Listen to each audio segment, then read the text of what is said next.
get into it. All right, y'all. Welcome back. Just Your Average Hunter podcast, episode number 13. We got a special guest today, the host of Fistful of Dirt podcast and the senior VP of Mossy Oak, Mr. Cuz Strickland. Episode 13. Yes. I would much rather be 12 or 14. I'm glad you didn't tell me that. Oh, that's I forgot about that, Holy, man. Yeah. Yeah. Hey, it's not Friday. It's Thursday. It's all right. That's Okay. right. That's right. I'm gonna let it slide We won't. because it's you guys. We'll But just skip 13 We won't and make tell it Lauren. 14. no, don't. We won't. tell I me. didn't even think about that, man. He said Lauren walk in a room and she'll be like, Mm. "Something ain't right here. We got to go." You know. Yeah. Oh, I've man. always been superstitious, and they say that's the signs of a weak mind. But I'm just careful. Hats on the bed, cross knife blades. There's a bunch of them. Read a book on it, and I just avoid it, and it's worked out so far. Yeah, So What's the superstition like for cars when something goes when you see a an certain? ambulance or a hearse, Okay. you're supposed to touch a button. Well, nobody has buttons anymore, so you can do the buttons on the dash of your truck. And I punch one for everybody in my family. Like I passed the ambulance coming up here. Yeah, it used to be with a hearse, you're supposed to touch a button. But anyway, that's neither here nor there. But yeah, there is one for that too. So Boy, you'd fit in well with my brother. I'll tell you, every deer season, we get in there, and on the way there, he would, we'd be talking about it and everything. I'm like, Trey, we're going to have a good hunt. This is it. This is the hunt. And, he worked at the hospital in Tupelo for 11 years, 10 years, 11 years, and they are he worked on the heart team, and he said, man, they were all about superstition. Like, yes. And every time I'd say, yeah, we're going to see one. Look, you're going to kill it at 9:02. And he's like, well, I ain't going to see nothing. Thanks. You're going to jinx it. that's right. I can't tell you how many times I've been with somebody turkey hunting or something. They'll say something, and I was like, did you just say that out loud? And they look at you like you're crazy because Yeah. it's not a big deal anymore. But it was, back in the day, baseball players, they were all That's right. superstitious. And it's something to laugh about. So, That's right.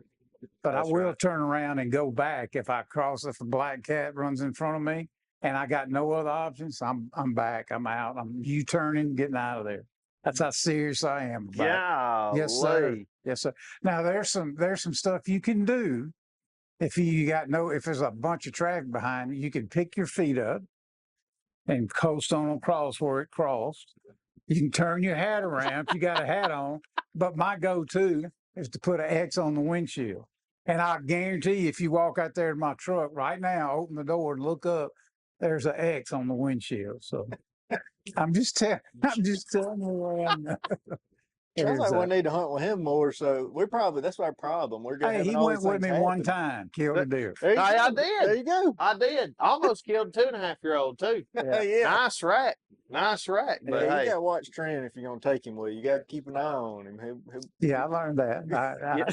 I had him right where I wanted him though. I was his videographer for the day. We had a blast, yep. and it wasn't a real big deer, but it doesn't matter. That's right. There was another mouth out of the herd, and I had too many. And he is a good shot. You think he's a little goofy if you just watch him on your phone, but he's a pretty good hunter. I had to tip my hat to him. There you go.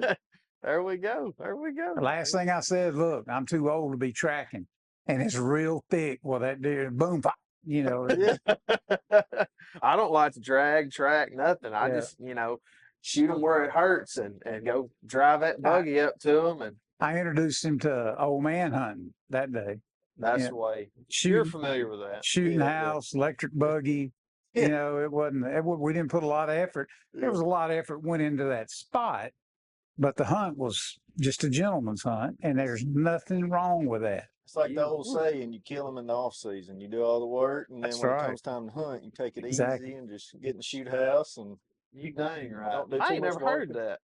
that's what You old kill them Mark in the I off know season. Mark Drury, I've always heard him say that is kill the big ones in the off season. I think that's what he always says. Well, he ain't a bad one to take advice from. That's what I'm saying. Of course, he lives in a different area. That's right. That's They right. got different dirt up there, Yeah, but yeah. Because everybody knows you're, associated with all mossy oak and stuff. But like, do you tell us about like getting started hunting? Like, you grow up hunting as a kid, that kind of thing. yeah, my dad was a lifelong Army guy, Okay. and his big deal was fishing.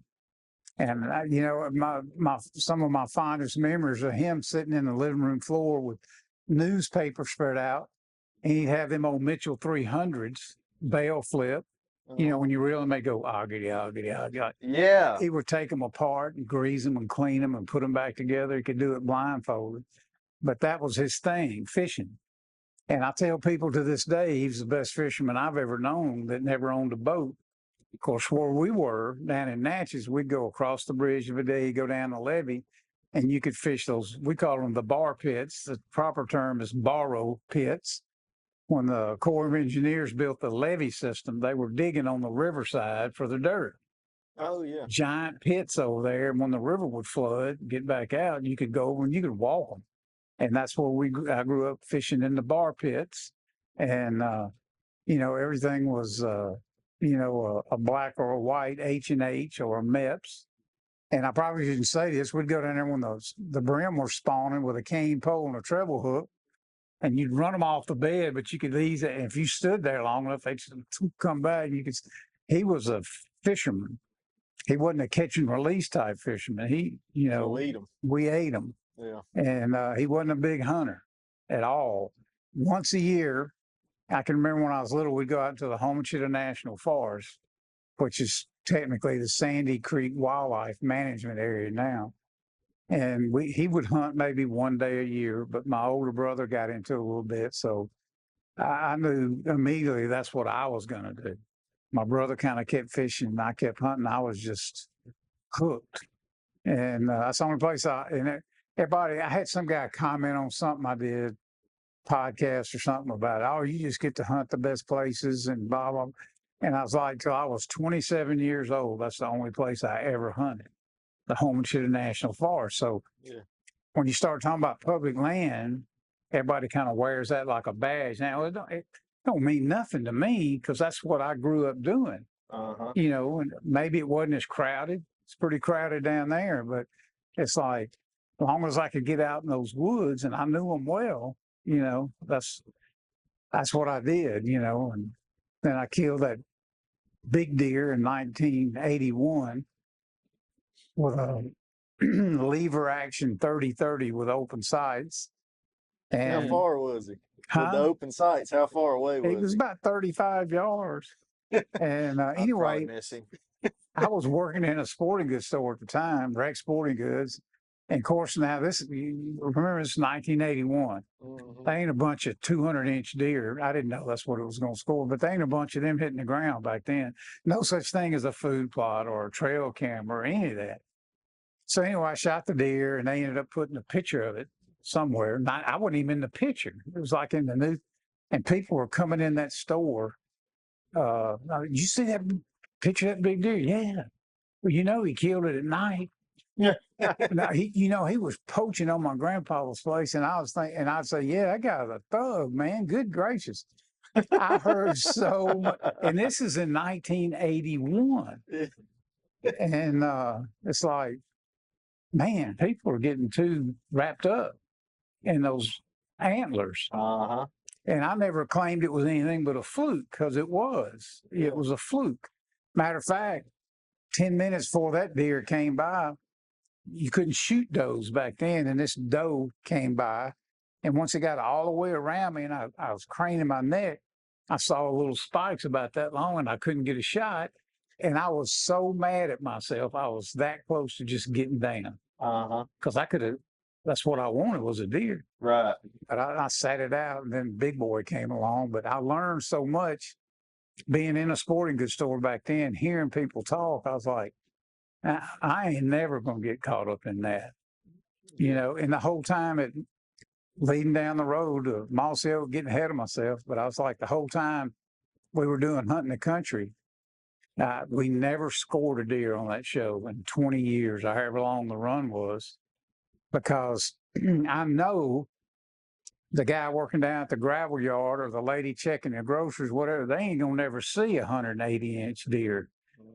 And they're just as passionate about it as them guys killing them big ones and putting them on their phone. And I just didn't want to get anybody disheartened thinking that's why we hunt.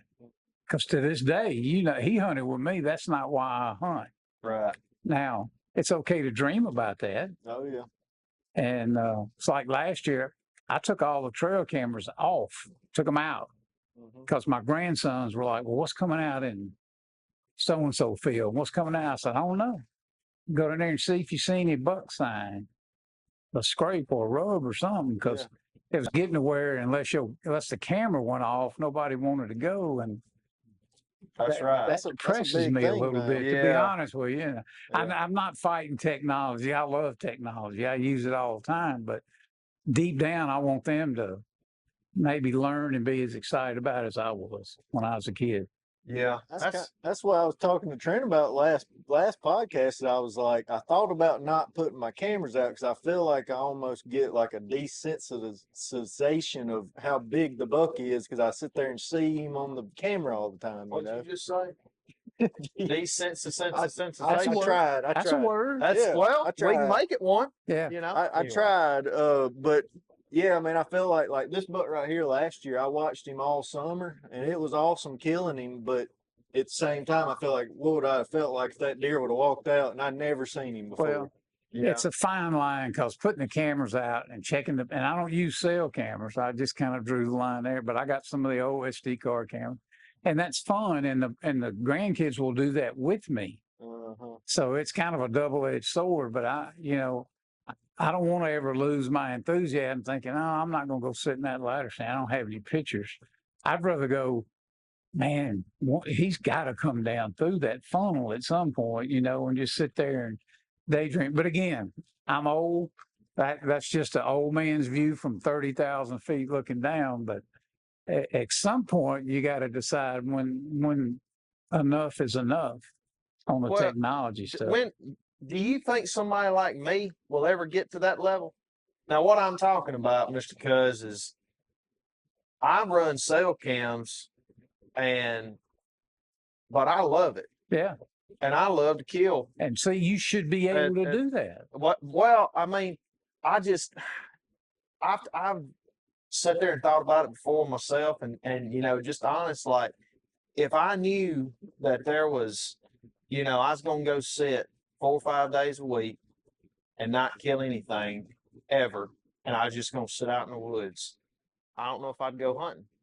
I'm in my search right now. Now I love the hunt. I love getting out there, especially getting in the boat. I love scouting. I love finding those areas and stuff like that.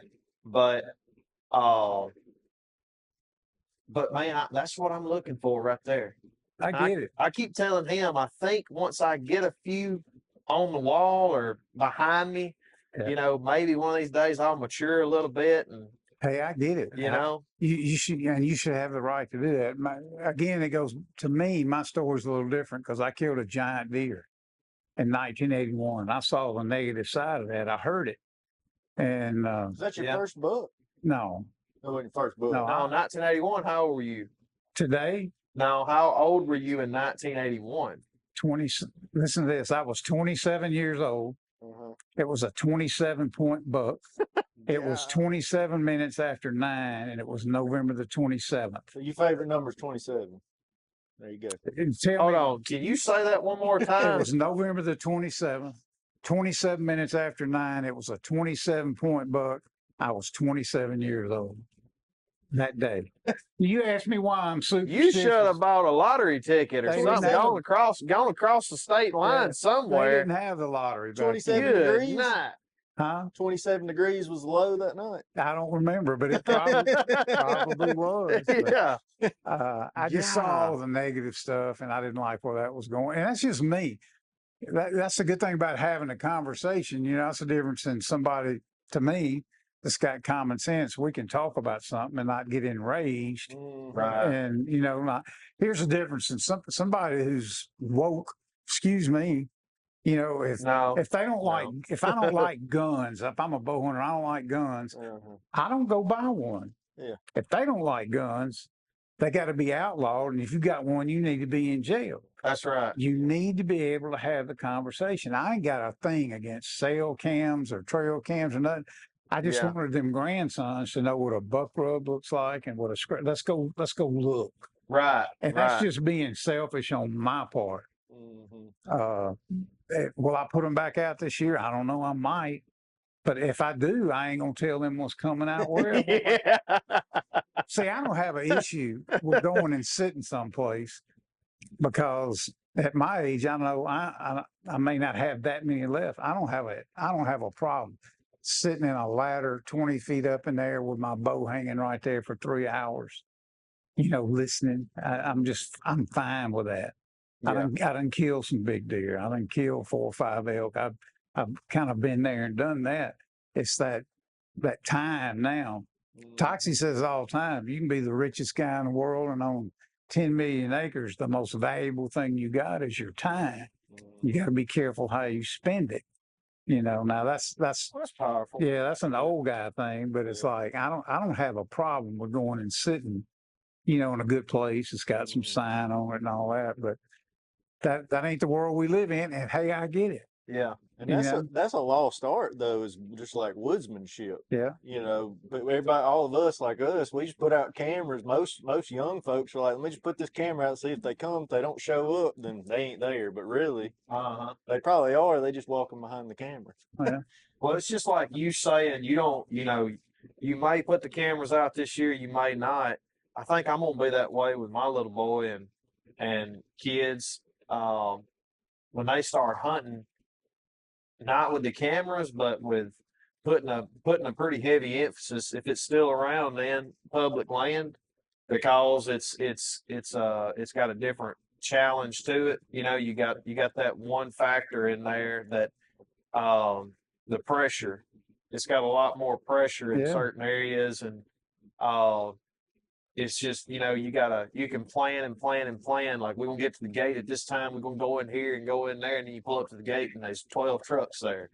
And then you walk to the place you want to hunt and there's somebody sitting there. So you got to kind of, go around that. I get it. I get it.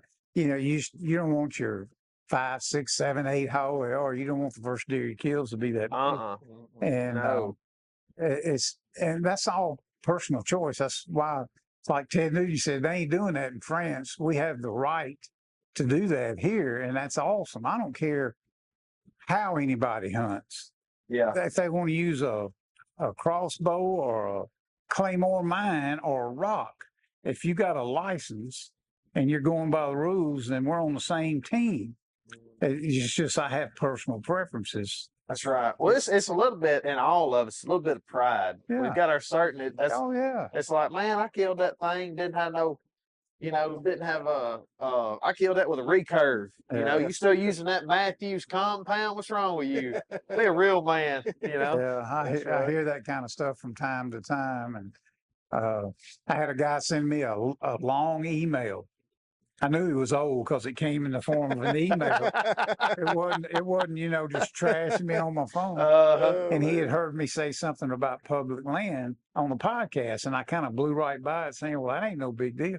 Well, he took offense to it because he hunts on public land, and he wore me out. And at the end, he said, "And by the way, you've had your time. You need to bring on this next generation." And I thought about it for a little bit. And his name was on it. So I waited about a week and I wrote him another email about that long.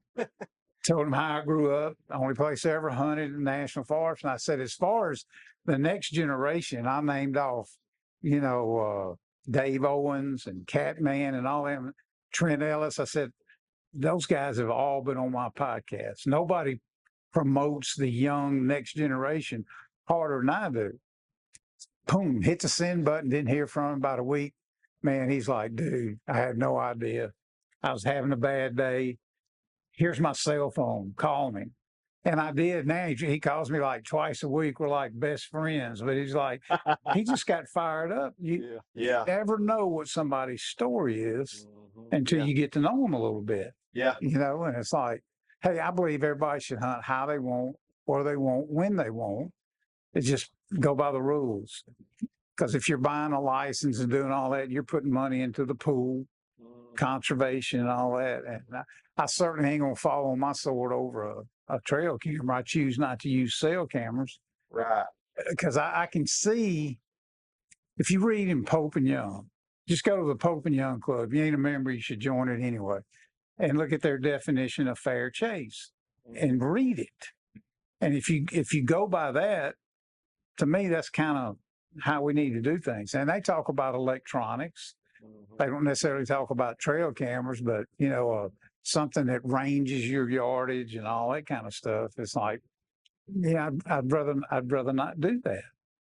There weren't any range finders when I started bow hunting. You know, rubber boots, go out there and stick a stick up or kick the ground at 20 yards. Because when you get up 20 yards, it's right there. That's right. It's I kind of want to teach them grandsons that, but you know, they've got phones. They're big boys now, most of them, and they know what a rangefinder is and what a. Look, we don't need to speed past that. I have never thought about that. Go to the base of the tree and step off 20 or 30 or 40 and kick the ground or have a stick. I've guessed. Don't put a stick out there. You just kick the leaves or something. Because one time I did this video many moons ago, and I talked about it on the podcast not long ago. I did a video called "Focus on the Hunt," and this was in like 1987 or something. But it was how to video your hunt, which was a big deal back then. It was just now started. Yeah. But on a certain hunt, I went over there with Bent Creek with Larry Norton, who was a turkey guide, big bow hunter. And he went out in a food plot and took a limb, a stick about that big. It had been raining. And he stuck it in the ground at 30 yards. We weren't even going to hunt there that afternoon. We was going back the next afternoon. We go back the next afternoon and deer funneling out. And the first doe that gets close to that stick leaves that, boom, 24 hours later. So I'm just saying, wear rubber boots and kick the ground. You said it rained? Yes, sir. No, it had been raining. It didn't rain anymore after he, with his naked hand stuck. And I was like, that's when I was convinced you're never going to beat their nose. Right. You got to make sure that wind's right. But that's right. That's the way we used to judge yardage.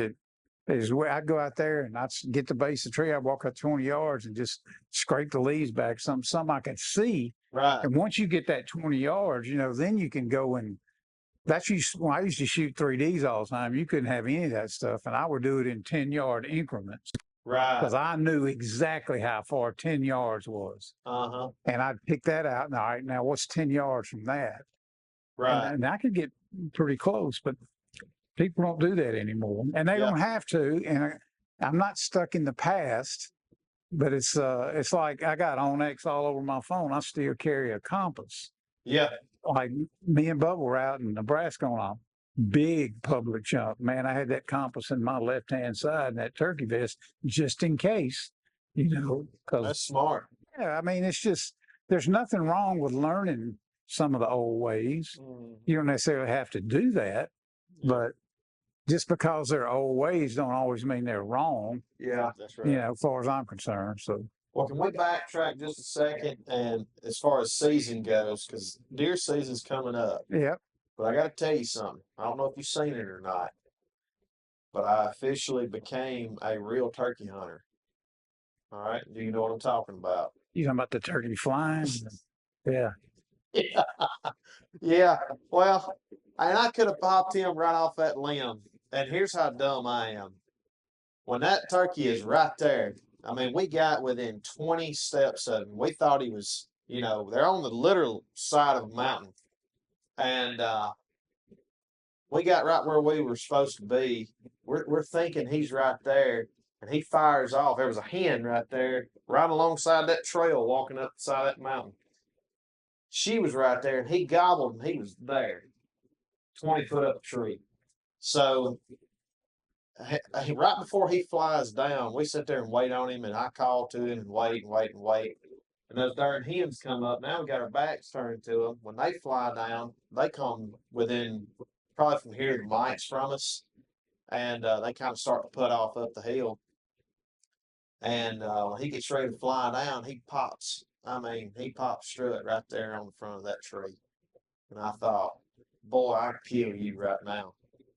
And I won't say it's legal in Oregon, but I wasn't gonna do it because I don't know, obviously. But I wasn't gonna do it because I wanted to make sure everything was, on the up and up. And I know that's a no go in the turkey community.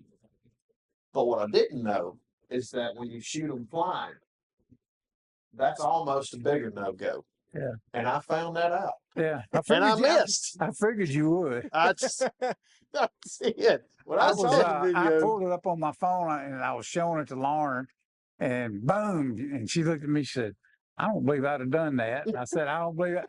She said, "You gonna call him?" I said, "No, he'll find out because you got a lot of people following you, and it's like, hey, I get it. yeah, Lord knows if somebody could dig back into my past.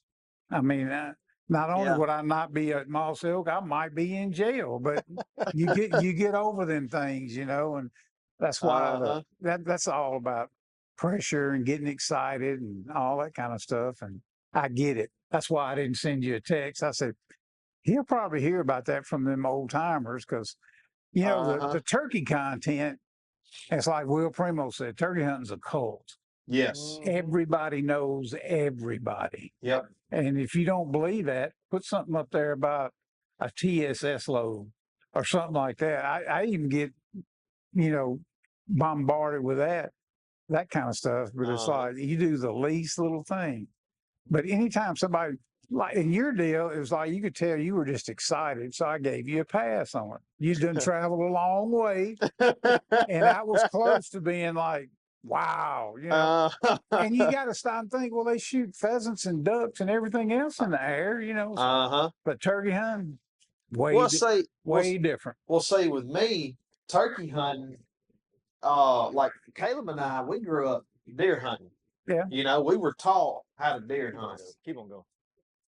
Keep on going. Yep, keep on going. Caleb and I grew up on deer hunting, and he had his dad to take him and teach him. I had my brother and my uncle, but nobody took me under their wing and said, "This is how you call this." I mean, I jumped on YouTube, learned how to yelp, and then I got a vest and turkey load and hit the woods.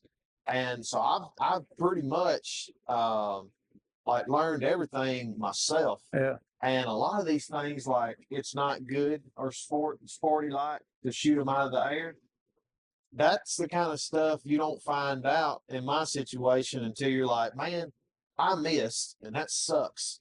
But this is a cool video. People like this, and then you get on there, you're a piece of like, well, that's something you don't do. That's when I saw when I saw the video, first thing I did was go to the comments. I was like, let me see what they said about this. That's exactly what I said. Lauren said, "You gonna call him?" I said, "No, he'll hear about it." Yeah. And at some point, you got to just. I don't get a lot of negative comments because I kind of know what's right and wrong, and I post good stuff. I posted a picture the other day, and I'm not trying to get off turkey season. I didn't tell you how I ended turkey season. I wanted to ask you about that. Yeah. But I posted a thing the other day with my grandkids from years ago standing on a dirt pile. And it's like, your job is to give them security and love or whatever. Their job is to play in the dirt. I saw that, yeah. And it's like, all these groups have this and they have agendas and flags and protests and all that. And it's like, here's something that'll kind of keep you grounded. Right.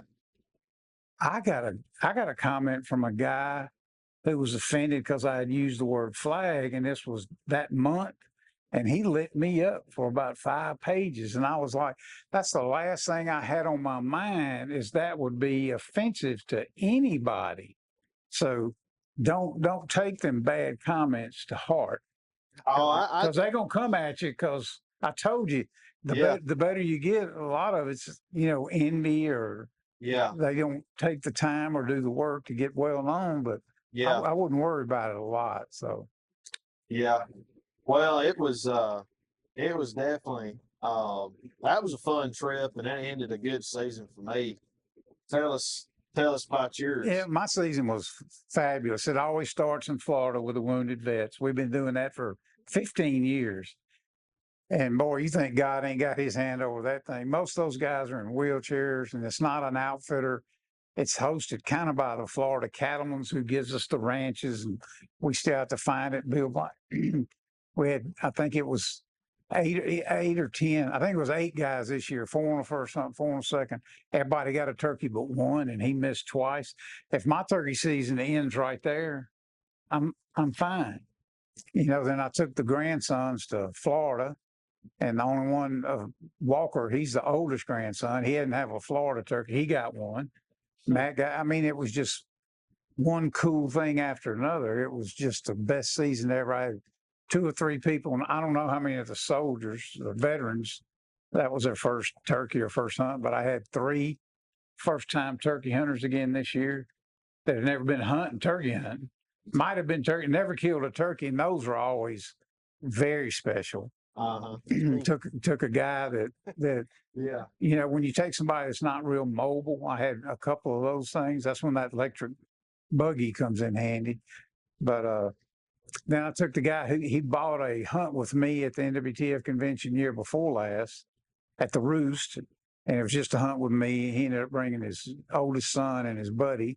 They all tagged out, and I filmed a bunch of that stuff. My last hunt was going to be with a guy on his land in Kansas, a big furniture guy. He used to do a lot of mossy oak, native living, we called it. And I went with him last year. He didn't kill one. We were that close like 4 times. I said, I need closure. Uh-huh. So me and Bubba drove up there to Kansas first morning. Boom, kill one. Great video. Hadn't put it up yet. It was awesome. And he didn't have but one tag. I'm looking at Bubba and I'm looking at my phone. I said, Bubba, you know that public place we went to 3 years ago in Nebraska? He said, yeah. I said, it's 9 hours. And he had a tag. I had a tag too, because I had put in for one. Because the reason I get a tag or a license where I'm going is I got a ticket one time. You're a part of the hunt. Yeah, Yeah. aiding and abetting. Anyway, I said, let's go up there. We had a rental car. It wasn't a big rental car. It was a Toyota RAV4. It wasn't that big. But we drove from Kansas to Nebraska. Got there, it was dark. I said, well, I remember I had found this little nest years ago. I said, we'll just be there in the morning. And we stopped this little motel, got up at 3:30, drove the rest of the way. We're sitting there, and I was sitting outside the Toyota. I said, I just could tell something was different. And I knew I was in the right spot. I had pins dropped all over that place, technology. But anyways, the sun come up. They had a huge forest fire. And not only had it burnt 80% of this gigantic piece of land, they were in there logging, taking the ponderosa pines out they could get. Oh, man. So there was log trucks and burnt. It looked like the moon. And I said, Bubba, we can find the spot. And we walked way more than we should have at our age, but we couldn't get to the back of the place. That's the only place we couldn't get back there because of no 4-wheel drive. But about, I don't know, 4 o'clock, I told Bubba, I said, you know what? What? I said, I ain't that mad at him. So he said, me neither. And we got in our little Toyota and drove home. But I was like, how cool to still be able to do that at my age. I mean, had I called ahead of time, somebody would probably tell me that place burnt to the ground. But that was kind of a fitting in, because I had been riding a pretty high wave until that point. But it's good to be humble, and everybody gets humble from time to time if you turkey hunt. So yeah, that's right. What you told me a story in the shoot house. Let me tell you one more. Let me tell you about the Florida hunt, and then we'll go to the shoot house. We've been doing this hunt for like 15 years, and the routine is we have a guy thank you Jim that comes and cooks, because we did that too first 2 years, and that's too much. But anyway, when he gets there, he's got the food. So he starts setting up camp, and we're doing our thing, getting the beds ready and all that. And then we go to the closest town, which is kind of close to Lake Okeechobee, and we buy water and snacks, all that kind of stuff, mosquito dope, whatever. And we've been doing this. So Bubba and I light out. He gets a buggy, and I get a buggy. And we meet. I said, "Meet me back up here." And so he gets his buggy, and I pull it up. And the first two things I pulled out of his buggy, one of them was hearing aids, batteries for our Tetra hearing aids, and the other one was a can of Metamucil. And I said, "Bubba, we got to hand this hunt off to some younger guys. We are officially getting too old." And I laughed at myself for that. But anyway, it keeps you humble. So Yeah, that's I remember Lauren telling me about that time, because it was when I come up there. I think me and Bree and Arlen come up there and saw y'all. yeah, You said that about that Tetra. Made me think, before you got with them, you couldn't figure out where a bird was. if I heard it, She didn't say this in front of you, but she said the next, like right after you went and got with Tetra and got it, she went with you one time or something, and one gobbled, your head turned, and he's like, there he is. And I think she said she ended up crying or, Yeah. wanting to or something like that. she didn't hear him and I did. Exactly. And he was there. We eased down there and he hit it again. And but she had been with me when I couldn't hear. And it's just, some people say, "Oh, whatever, it's just turkey hunting. You're getting older." But you got to stop and think of all the people I take. And they're Right. sitting there and they'll go, "Did you hear that?" No. Well, your cuz, you're supposed to hear and know and do that. It was pretty devastating. And it was like, that was a big deal. And they don't pay me nothing. I paid for mine. I don't have a sponsorship with Tetra, but they kept me in the game. And I will forever be grateful for that. Now, can I hear as good as you or cranky? Probably not, Yeah, but I can still go. that's right. I can play the game. And if they ain't careful, You sneak up that's on one, right. won't you? That's right. And that's why I say be careful about technology, because if you get up on a big high horse about, well, I ain't gonna do this and I ain't gonna do that, and I'm like, well, leave your Tetras here. No, I don't believe I'm gonna do that. Uh-huh. It's all relevant to what's important to you. That's right. So That's right. that's it. Well, back to the deer hunting. Have you done the velvet hunt in Mississippi? No, Hadn't done it? I hadn't done it because I just hunt on my farm now, and Yeah. I killed a velvet buck one time down there close to Giles Island before Giles Island was Giles Island. And I ain't gonna go down that rabbit hole, but it just had never been a big deal to me because it's so hot. We went over to South Carolina. I took me and Tyson, we were filming, and we went to Estill, South Carolina. The deer season used to open up before anybody's, and the turkey season used to open up. They were even opening up before South Florida was.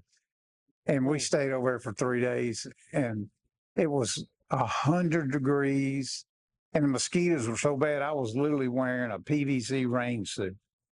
It was like I was cutting weight for a fight, and that kind of got me over the velvet bug thing, Yeah. And plus, when anything that I spy, where it's on an SD card or with my eyes, I'm trying to put one of them kids or somebody on it, so I don't get too fired up for that. Oh, he told me when we got in that shoot house, he said, "Now listen, because I asked him, I said, is anything off limits?" He said, no, wait, no, yeah, there's one buck. All right, this is for the grandkids. Don't shoot him. And I was so scared when that 8-point come out, or that was it 8? I think it was 7. Yeah, that 7-point come out. My first thought was, please God, don't let that be that big 8 or 10. Yeah. Well, we were gun hunting. The rules on my farm are pretty easy. If you're bow hunting, he's got to have a pulse and be in range. I got you. Those are my 2 rules written in the man, and that's it. There you go. And if you That's rifle awesome. hunt, and the grandsons, everybody goes by the rules, but my wife, if she wants to hunt, It's like everybody gets a buck. I don't care what it is. That ain't why I did it. So when I bought that place, I was a nervous wreck. You know, that's a big investment, all that. And everybody said, well, get the county guys out here and let's do this CRP and all that. And after I rode around with that guy for a couple hours, I'm like, I ain't doing any of that because it comes with a price. You can't do this then and you can't do this here. And I was like, no, if I want to do something down there underneath him, I'm going to do it, you know? So I just I let them, hey, everybody gets $1. I don't care what you kill it with. But if you're bow hunting, there are no rules. I don't care what you shoot, as long as it's legal. There you go. That's it. And that takes pressure off everybody. Oh yeah, any deal with a bow is a trophy. Oh yeah. And you don't stick your chest out about that, but it's just different. When I was breaking in both, Matt and Walker both bow hunt now. When I was taking Matt, he was 13 or 14 at the time, and I kept telling him, and I set my little lock on up behind him and above him, just like I used to. Had my camera, I was going to sit with him. And we went over everything, how to pull your bow up, how to do all this. And I kept telling him, I said, no, you need to be standing up the last 30 minutes. And he didn't. He was down there on his phone. And I was kind of facing this way, and I saw 3 big old does coming. All 3 of them were perfect. And cutting around. And when he saw them, they were like right there. And the first move he made, he moved about this far. And that front one's head come up, and it was 15 minutes of that, you know. Oh, And then finally she led on around and ended up getting behind us. And they left. And he had been trying to do this and trying to do that. And he slumped back down. He said, Pop, how do you ever kill one of these deer with a bow and arrow? I said, I told you, you'd be standing up the last 30 minutes and kind of be ready. But these deer don't play. Yeah. And people up north get tired of hearing about that. But I'm telling you, they walk around like this right here. They're tough. They're looking for you in Mississippi. Yep. It's crazy. It's crazy. Mississippi to Tennessee, like our place in Tennessee, they ain't as bad as they are if you drive 20 minutes south from there. It's like a whole different breed. This is Tennessee, by the way. Yeah. Just these two. Oh, okay. My bad. Yeah, just the biggest ones. Yeah, that was They're a different breed down here. The best deer I killed on my farm, he was a nice one. And I think back then I had like 2 cameras out, and I got a picture of this deer September the 28th at 3 in the morning on one of them biologic rocks. And I don't think it was my camera. I think they loaned me the camera, and I just put it out. That's the only picture I had of this deer. And I put out some more cameras and all that. And on the Christmas Eve, I saw a doe kind of trotted out in that food plot, and he was right behind her. Never seen him, never had a picture of him, never been off my place, just living right there. And he stopped at, whatever it was, 20 yards. And I'm telling you, I was guiding me. I was looking at him. I put my hand right through. I used to have a wrist sling. Went right through there and clipped it on, shot him. But they're just different critters, man. He was a nice deer. He was probably 5-year-old deer. Don't ask me what he scored because I don't know. He's big. He was nice. Yeah. He was a nice one. And I killed one more 8-point with my bow. And I've been out there 21 years, and I've killed 2 bucks off that place personally. One of them was the last day of the season 4 or 5 years ago. And I killed a couple. I always kill a couple of those, but I was like, when he came out, I was thinking, I was by myself. Everybody was gone. And I was like, man, it's been a long time since you trailed one by yourself. So I shot him, and he trotted off, and I went down there. I let him go for about 20 minutes, went up there and got me I still have a drag that goes on like a harness. Yeah.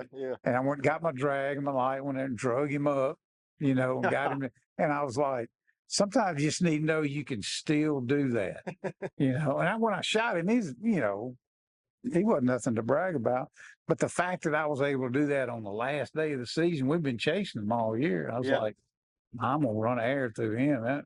I don't care how big he is. And if I'd have put a picture of that up on the internet, there ain't no telling what what are you doing shooting a deer that big? Uh-huh. Because I could. That's right. And but people they do that.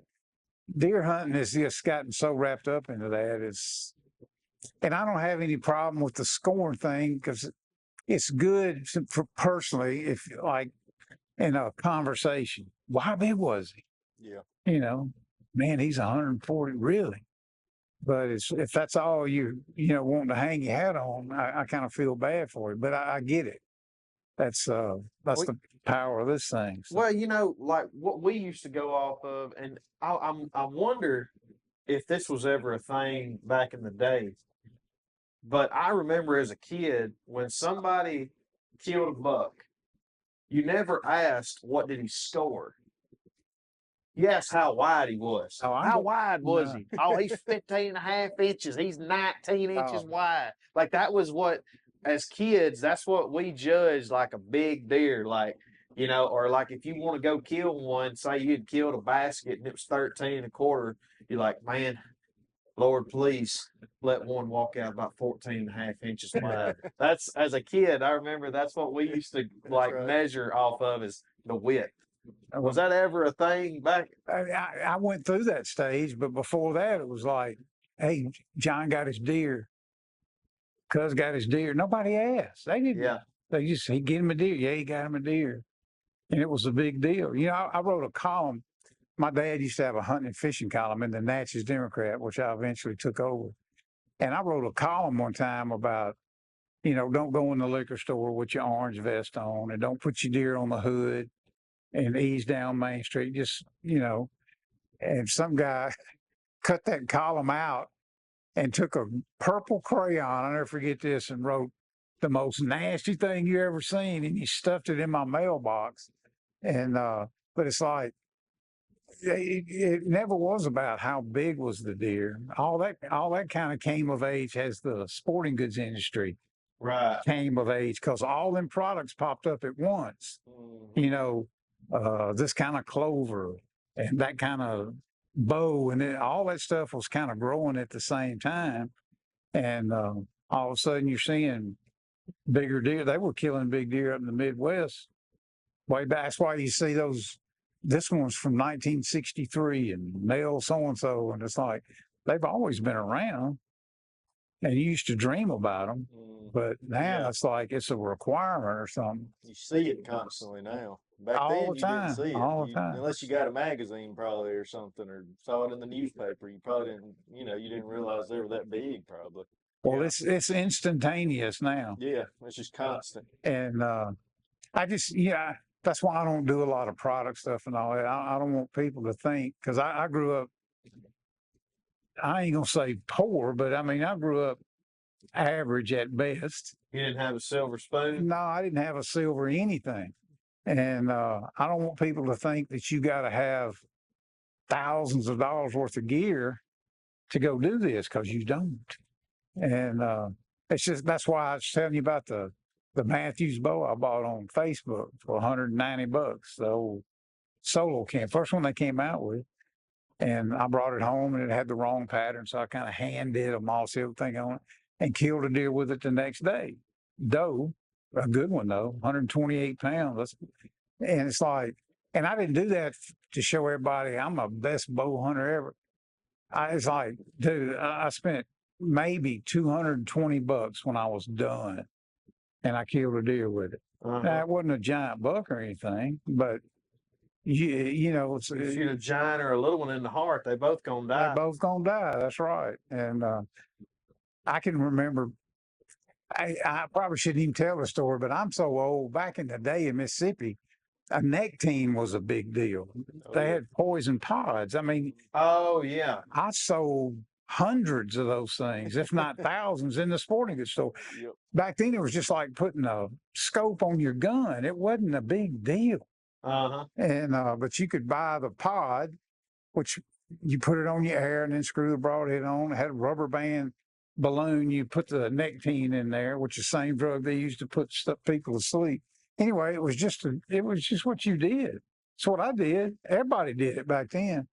And I can remember when I took that stuff off, when I made it. The reason I took it off, I was in a Baker climbing stand up on Buena Vista Island. A guy I worked for had a great place, and I used to love to go up there.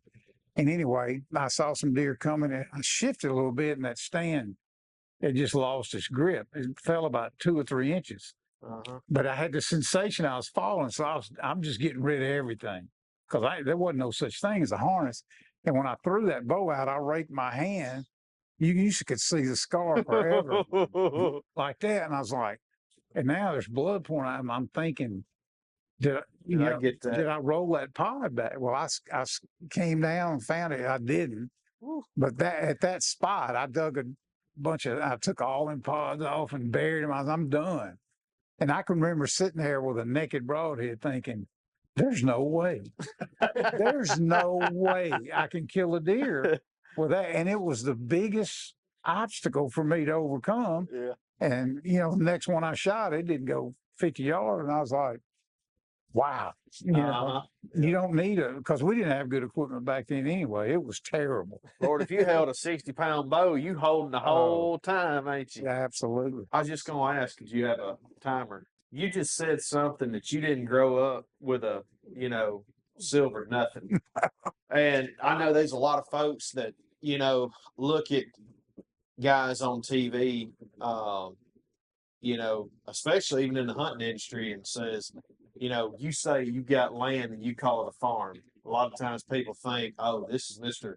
Bigwig, got everything over here. But, the hunting industry in itself has become like certain aspects of it become extremely glorified. YouTube hunting is glorified. And I think there's some things that are pretty heavily misconstrued. And, what, you said earlier about time. You quoted, I think it was it Toxic? Yeah, Toxic. Talking about that's the most valuable thing you got. Yeah. No matter how much money you got, you ain't got but this much time. Right. But people, they can think that, the reason I would never dream when I was 45 years old of owning land. That was a goal too far for me. There's no way. And as I was working at Mossy Oak, we had our kids kind of early. They're getting older. And I was like, golly, man, I'd like to have just 20 or something acres. Now, it's a different story now. But when I started looking, Toxie was helping me look and all that. We found 100 acres down in Kemper County, which is pretty tough down in there. But I told my wife, we were in our, I don't know, mid 40s, late 40s. And she was thinking about retiring. I said, look, and she worked there too, 29 years and 6 months. I said, if you'll work 3 more years, we can take your salary and buy this 100 acres. Just put every penny we can into it, which is what we did. And I can remember signing that loan at the bank. My hand was shaking so hard I couldn't hardly sign it. But we just borrowed the money and bought 100 acres. And I'm telling you what, I will never forget the first time I went hunting on it. I didn't know how to do food plots and all that kind of stuff. I knew where I could hang me a stand. And the first time I sat in it, I don't know if I cried or not, but I was like, the thought hit me that I didn't have to ask anybody. Yep. And it was just overwhelming. I'm like, golly, I didn't have to ask anybody. And I used to have to ask, could we go fishing? Can we go in, Colonel Stowers Pond? Can I go to this place? Can I go to that? You go to the game reserve, you had to fill out a form and tell them where you're going to be and put it in the box. And I was like, man, if you got one dream, and I started with that, and we, my wife kept working. We got that paid for, and it's like, golly, we did it. Of course, that's back when you could buy a piece of property. It wasn't like, some park place in New York and the price was reasonable. But, anybody says, well, it's too expensive now. Well, it was too expensive back then. Everything adjusts. It may have been $900 or $1,000 an acre where your salary was that much littler too. Right. You just got to prioritize stuff and make it happen. And you ain't got to start with a 500 acre lease that's full of deer. You can start with 20 acres. And if you get it right, put it on the market. How long will it stay there? Boom. You double your money, whatever. And then you go buy 50 and you do the same thing. There's ways to do it. You just that's kind of got to be your dream. Yeah. If you didn't inherit land, if you don't have a family farm, Uh-huh. that's the way most people get their lands is handed down. And the sad thing is that's why all the real estate people doing so well, because 3 generations back they did that. They bought that farm, they worked hard, they row crop, whatever they had to do. That second generation kind of maintains it. With the new generation, let's sell it. I don't want to do none of that. So there was a lot of inventory out there. Uh-huh. And I tell people all the time, if you can get you a piece of dirt, just one, just start there. For me, it was the coolest thing ever. It's crazy that you said about they get it and they want to sell it immediately, because it's like the place my dad bought in Tennessee. Even when he's gone one day, I feel like I'd never be able to sell it, because it's just like it's ours and we've hunted there for so long. It's like I don't know if I'd ever be able to sell that. You know what I mean? I think what happens though is kids that don't hunt, mate. Yeah, it's the family that inherits it, that they're they're in the city or just in the country but don't hunt, don't care nothing about it. I mean, if you look at a piece of land and you don't hunt, or it's got a pond on it, you don't fish. I mean, it's like, all right, I could leave it here and pay land taxes, or I could sell it and make $400,000. That's understandable. I mean, but I wanted to ask you this too, as far as buying land, that is a dream of mine. We bought our house in 2022, and in 2022, same year, my neighbor, who I've become really close to, Mr. Roy White, he asked me, he said, we were just out there by the garden one day talking, and he said, so when you gonna buy this land right here? I'm talking about part of his. Yeah. And I'm like, what? Like, you serious? And he said, yeah, all the way down there at the branch. Which, by the way, is where I killed those 2 bucks at last year. That was that was it. But same feeling. I didn't have to ask nobody. Yeah. And I was sitting in his shoot house with him on his land, shooting on my land. Yeah. But now, when he asked me that, we went through that and got that. It was a very accomplishing feeling. I was scared too, like you said. There wasn't no 100 acres. It was 14 or 13.25. But still, I'm like, man, this is that gum. We're gonna make it work. And but owning a lot of land, and I'm not afraid to say it, I want to own a lot of land. I want to own, if I can, if God willing, 1,000, 2,000, 3,000 acres one day. It would be wonderful if it was one parcel that you could fully manage everything on and not have to worry necessarily about neighbors.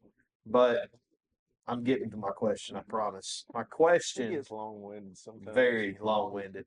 That's working out for him. I got appreciate that. I got to keep him on topic. That's what I'm here for. Keep him on topic. But buying land out of state.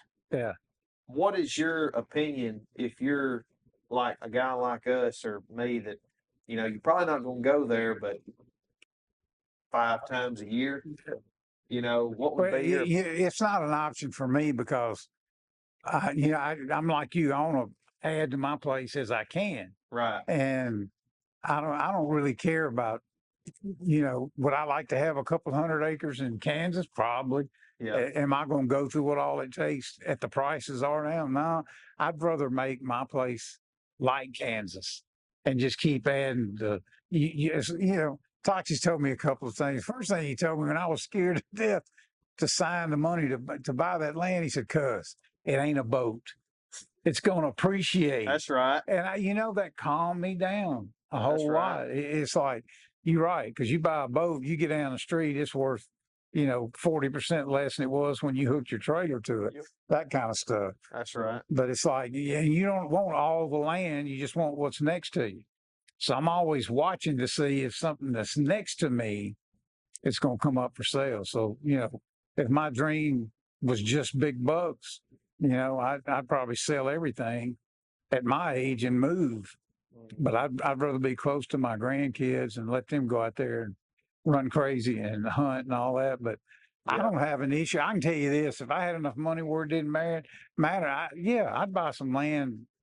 I'd buy some land in Nebraska right now because that's where they got Brios and Miriams intermingling. That's where I'm headed. The deers. I deer hunt for the venison.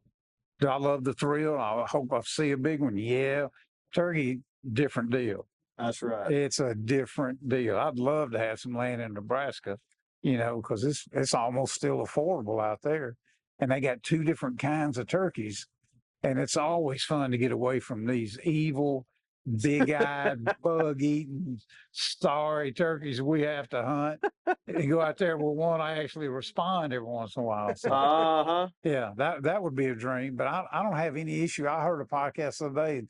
Some guy was going off about that, and I was like, golly, man, if I could do that, I'd do that. If they don't sell it to me, they're going to sell it to somebody else. It ain't like you knocking them out of 500 acres of public land that anybody can hunt. I think that's a great dream. And if your dream involves doing that just because of big deer, so be it. Yeah. Mine's about turkeys. And I heard Jeremy Aaron, do it yourself hunter. We were talking, me and my brother were talking to him last year, and I was being a hater. I was being a hater about non-residents coming in and shooting, them getting drawn before we do on these public lands, and they get to come and hunt our deer and everything. And we asked him, I was like, what do you think about that? And he said, well, I figure if you can't kill them in your backyard and they can, you got the problem. He said, you the one that lives here.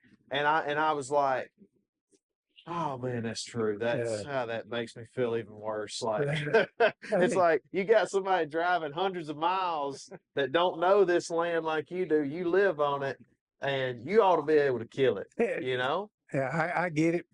I can remember the first time we went to Colorado. I was, oh my word, this would have been in the early, it might have been 1980, 79, 80, 81, somewhere in there. And we went to it was 5 or 6 of us, and we were camping, and it was just priceless. But we went into Gunnison, I think was the closest town to buy our hunting license. And there was 6 of us, this bow season, and 3 or 4 more guys behind us.